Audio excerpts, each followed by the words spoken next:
Real estate investing is an amazing way to build wealth, and it is actually a lot of fun.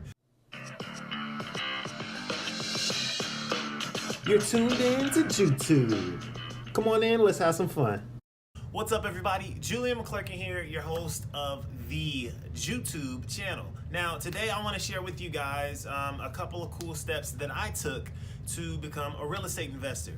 Real estate investing is an amazing way to build wealth, and it is actually a lot of fun. Now, somebody like me, I travel quite a bit for my job. So real estate investing was a little bit daunting at first, to think that I could do this full time, playing basketball while traveling and do real estate investing at the same time. That was a little bit scary to me, but I ain't scared of nothing. So I want to give you guys a couple of steps that I took to become a real estate investor. Currently, let me just give you what I'm doing right now. So right now I have 4 properties with partners. One is being rented out and 3 of them are being rehabbed. One is completed, let me start from this finger. One has been completely rehabbed and we have it on the market and it's actually in contract right now. The other 2 are being rehabbed at the same time and they are almost finished being completed. Now, the steps that I took to become a real estate investor. Step 1, I don't do steps. I don't know, maybe you guys are like me, and maybe you're not systematic in your approach in the way that you think about things, but I don't really like to kind of put myself in these boxes of saying, all right, you got to complete this stage and then you can get to this stage and then you can get this stage. Some people say, you know, that's a good way to be, but I'm just not that way. Even looking at my YouTube channel, right? Like I do basketball stuff in YouTube. I do real estate things, relationship goals, random funny videos. Like the way that I am is the way that I am, you know, and that's just how I learn. Like I learn differently from other people, and maybe you're the same person. So this video is intended for people who kind of learn like me. Maybe you don't want that systematic approach to becoming a real estate investor, and I'm gonna give you the steps out of order, how it is that I kind of learn. Number one thing that's gonna separate you from the rest of the field is your education. What? You have to educate yourself and you have to just know more than the next person. One reason that I really love real estate investing is the competition, right? It is a hot market right now, all over the nation, just about everywhere. You put a house on the market, you'll have a bunch of bids coming at it. And you know, that's not always gonna be that way. And some different markets are gonna go up and down. But what I'm learning is there's so much competition out there. Banks are giving out loans like crazy, doing mortgages like crazy, and everybody's becoming eligible for these things. So because of that, that is increasing the competition. That's the same competitive drive that I get in my main job, right? I love playing basketball. I love that competitive edge, trying to blow by somebody or lock up somebody on defense. Like that excites me. So real estate investing was a natural progression for me, for my next step in my career. Educating yourself is so important. How did I educate myself?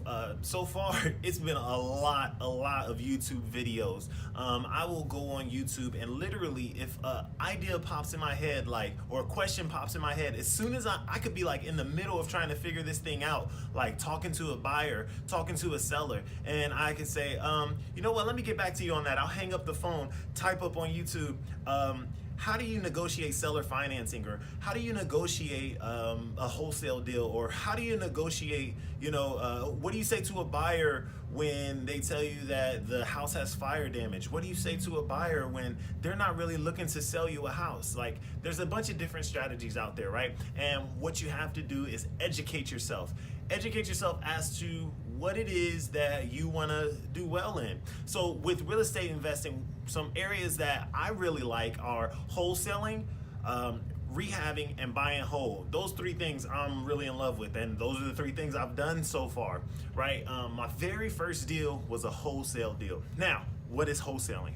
Wholesaling is assigning your position of a contract to another buyer. What it is you find a motivated seller. This is somebody who's willing to sell their house to you for a discount because they really need to get out of the house. Maybe it was a divorce.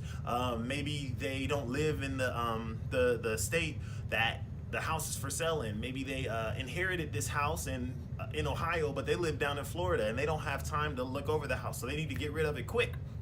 Like I said, maybe it was a divorce, some type of settlement. These are wholesale deals. So these are people who are looking to get out of their contracts quick.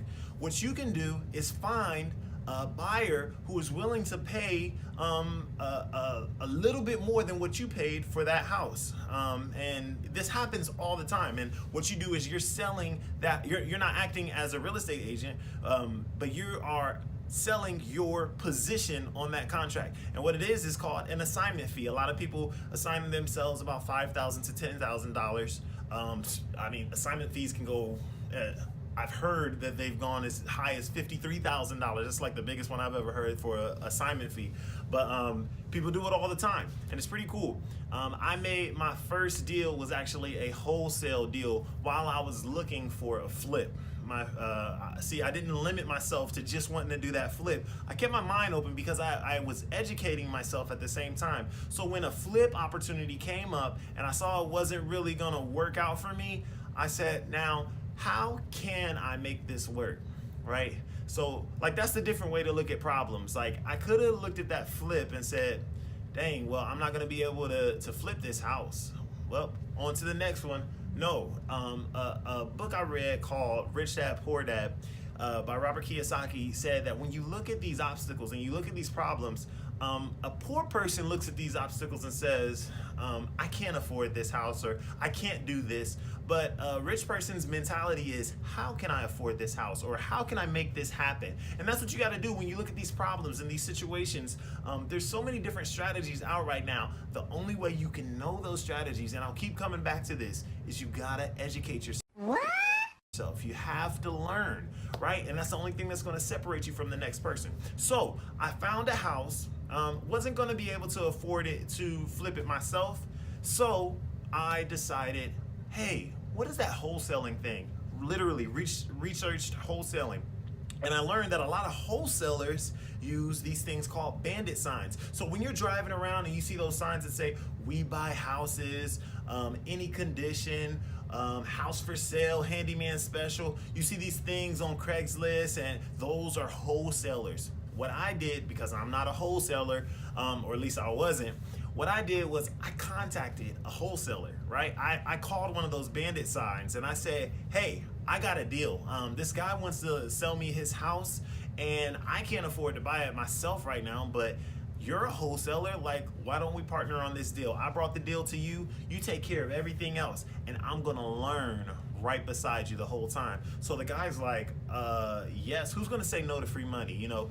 And it's a cool opportunity for him. He looked at the deal, he said my numbers were, he actually found out that I was kind of undershooting my numbers, which was great. I learned about that because, you know, I'm not a professional contractor. I don't know how much things cost. He was able to walk me through each thing step by step. We used his titling agency, we used his LLC, and at the end of the deal, we found a buyer for this house, and I ended up making a pretty good profit, and we split it right down the middle, me and this guy who basically I forced to be my mentor, you know, but to this day we've got a great relationship. And now I do driving for dollar deals.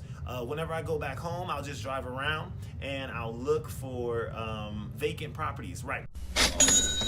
So driving for dollars, this is another concept that goes along with wholesaling, rehabbing, flipping, buy and hold, all these different things. Driving for dollars is when you drive around your city and you look for properties that have overgrown grass. Looks like the snow hasn't been shoveled in a while. Looks like the general upkeep has not been upkept. These are properties or vacant homes that maybe people live in other states. Maybe people just own so many properties they can't take care of that one. These are places that you want to go and look up the name of that person on the auditor's website, and you can find out if they're willing to sell. Now, one really cool thing I'm learning how to get better at, and believe it or not, you might not believe this from following me on YouTube or following me on any of my social media platforms, I am not great at like just talking to people on the phone, right? I don't know, blame the fact that I'm a millennial or something and I love texting or whatever. I'm not great at doing that. But this has kind of gotten me out of my comfort zone to where, you know, once I find that person's name on the auditor's website, I pick up the phone, White Pages, and go find their phone number, and I call them. Now, I will deep dive each of these strategies later on in my YouTube channel. There's so much that goes into this, and there's so much education that I'm just now realizing that I've been getting from YouTube, and from learning from other people and talking to realtors and talking to other investors. Like, there's so much information within the realm of real estate that it's a lot to cover in just one video, So I'm gonna cover all of these things in more detail. My goal for this video was to help you get started, to help you realize how fun real estate investing can actually be. One big way that I came to learn that I wanted to be a real estate investor, though, was about 2 years ago now. I looked at my 401k and I had lost $300 in my 401k because stock markets, they just went down. And I was like, wait a minute. You mean to tell me I can lose money and I don't have anything to show for it? So I said to myself, I need to put my money somewhere where it has a better place to grow, a better chance to grow. A teammate of mine told me about real estate investing. And I'm like, oh, you mean HGTV and stuff, right? My wife and I love to watch Chip and Joanna Gaines, right? We watch Fixer Upper all the time. That's one of our favorite shows to sit down and watch with our dog Max. This is what I need you guys to do. Click like and subscribe to this YouTube channel if you want to be updated on topics like this, real estate investing, and you want to secure your financial future through real estate, and you be in control of your financial future. That's the video, you guys. I hope you enjoyed it. Make sure you hit like, make sure you subscribe. Also, follow me on Instagram at MinJulian5. Follow me on Twitter at Julian McClurkin. Follow me on Facebook at Julian McClurkin. Follow me all over the place. All right? I will follow you back as long as you're not weird. If you're weird, that's a no-go. All right, everybody. Thanks for watching.